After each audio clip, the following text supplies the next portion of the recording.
Yo, what's going on, everybody? It's your boy Naruto to explain here, bringing you guys another Boruto 2 Blue Vortex discussion. Today, I want to talk to you guys about the usage of Ibiki Morino in the last Boruto manga chapter, because I've seen some rather split discourse in the comment section when it comes to his character, some of which I do think was warranted, but a lot of it I don't think it was deserved at all, which is why in today's newest Naruto Explain video, I wanted to take a look at why Ibiki was both mishandled as well as put into an unwinnable situation where he didn't really have much of a chance to do anything to Boruto, and why the decision that the narrative took ended up doing a lot more for Boruto's character than I see enough people giving credit to. So when the reveal came that Boruto is going to be interrogated and that Ibiki was going to be doing it, there were a lot of people with a ton of hope, rightfully so, that this would lead to a moment where Boruto would be forced to go through some rather brutal interrogation. From a narrative perspective, it definitely could have worked, and had I been one of the editors that were in that room when this was being discussed, I definitely would have made it a point to stress how putting Boruto through so much pain, well, while his chakra was cut off, would have done a lot for Boruto's character as well as to Kawaki's character indirectly. A lot of fans tend to forget that chakra isn't just used for ninjutsu, it's also used to beef up your physical stats for strength the way that Tsunade and Sakura do, to speed like the Raikage does, to Kakashi using it for stamina purposes. Boruto having those handcuffs and being unable to use chakra, it made him extremely human. For a guy who had previously been an absolute goon, likely giving Konoha nightmares when coming up with ways to try to stop Boruto, he was now in a position where he was as much of a threat as a random Konoha citizen. So helpless that even Konohamaru could have killed him if given the opportunity in that moment. It was for that reason that the elders, they were rightfully pissed off that Boruto managed to escape, calling it a once-in-a-lifetime opportunity to get payback on Boruto for what they believe was a serious crime of killing Naruto Uzumaki, the 7th Hokage. To see Boruto forced to sit there, innocent of the darkest crime that you could ever accuse a child of carrying out, the murder of the very parents who brought him into this world and created him, it would have added a lot more to the story for Boruto and made him a more sympathetic character, because in human nature, the only thing that people love more than rooting for the downfall of someone is to root for an underdog or to root for a comeback story. There is no bigger comeback story than Boruto, the beloved son of Konoha, being falsely accused and forced to flee from the only home that he had ever known and to have to come back to reclaim his birthright over time. It's why even some of the staunchest Boruto haters, which I will not name drop, even they have reached out to me privately and said, hey, I apologize, I didn't know that Boruto was this gassed in the time skip. I've talked about it in the past in a few videos. Boruto and Kawaki's entire story from Omnipotence, it is a modern retelling with the tweaks made to a samurai classic tale in Japanese regarding the Minamoto clan, where the adopted son killed the clan leader and chased out the heir to the clan, and he led a manhunt for him, only for the clan heir to build up their allies and retake his birthright, which Boruto, he's very slowly been doing. Again, it's been adjusted to fit within the confines of the Naruto story. It's a more modern telling of the story, but the connective tissue, it is definitely there.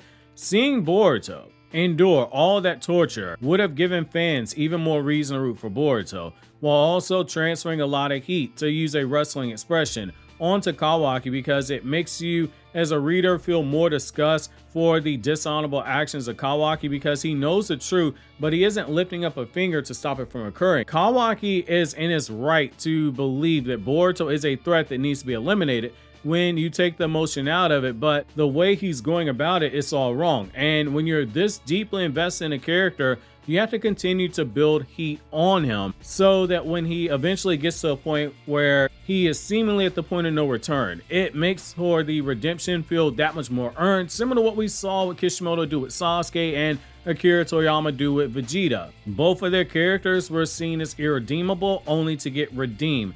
The story, it had the perfect vehicle to do that with Ibiki. Not only do you have the right guy to interrogate Boruto, which would allow you to get the same information that you still got out of Boruto ultimately, but you also had someone who has enough of a presence and an arsenal of methods to get answers, and he just has that aura about him. He's the head of Konoha's intelligence division. He specializes in torture methods for interrogation, this would have been a good chance of bringing in a jutsu into the manga story that is only anime only, which is that torture chamber jutsu that Ibiki has, which never appeared in Naruto's manga, but it did get shown in the pain arc. This jutsu traps Ibiki in a torture chamber with his enemy like a steel cage, where these chains they wrap around the enemy's limbs and the gears turn inside the cage. As they begin to turn, it makes the wires that are around the target's throat begin to grow tighter, and the interrogation proceeds as Ibiki uses more chakra to make everything just more violent. Someone as strict and as patient as Ibiki would have had no problem putting all those screws to Boruto. He had a lot of pent-up anger and aggression, giving us a chance to show us why Kakashi, someone who has seen all different types of crazy stuff as a shinobi, described Ibiki as being a sadist who loves pain and mental torture. And even Kisame, a total G himself, when he learned that Ibiki was the one who was getting ready to interrogate his teammates that they got captured, he respected the man enough to just kill everyone and not leave anything up to chance. The mind games that he can play during interrogation. It would have been refreshing to see his response to an innocent Boruto telling the truth, standing 10 toes down on it, and Ibiki's own conflicting emotions, even omnipotence, making him believe that Boruto is the child that they're hunting down for killing Naruto 3 years ago. He has a nose for knowing when someone is lying, especially when he's interrogating them.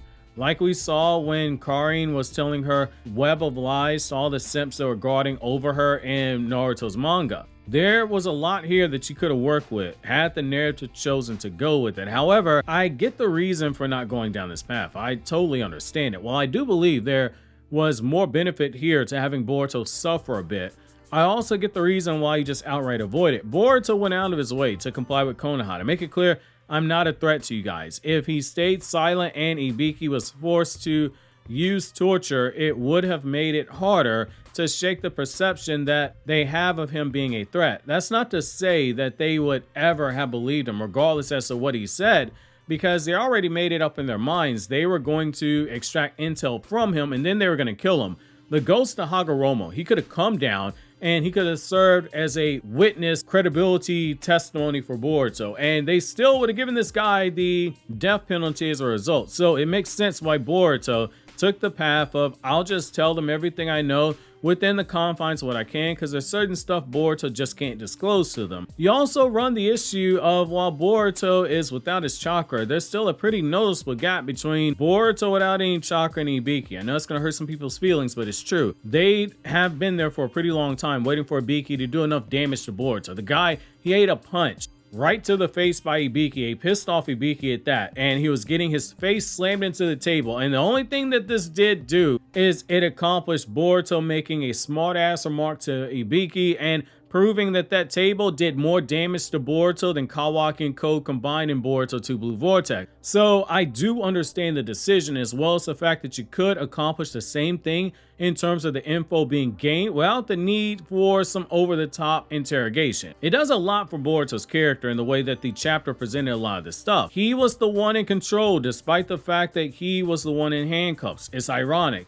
He maintained his calm, which shows how much he's matured since Omnipotence was casted. Had that been 12-year-old Boruto, he would have been acting like a brat. He would have been raising hell, talking about how everyone was wrong about all this and how he's the innocent one.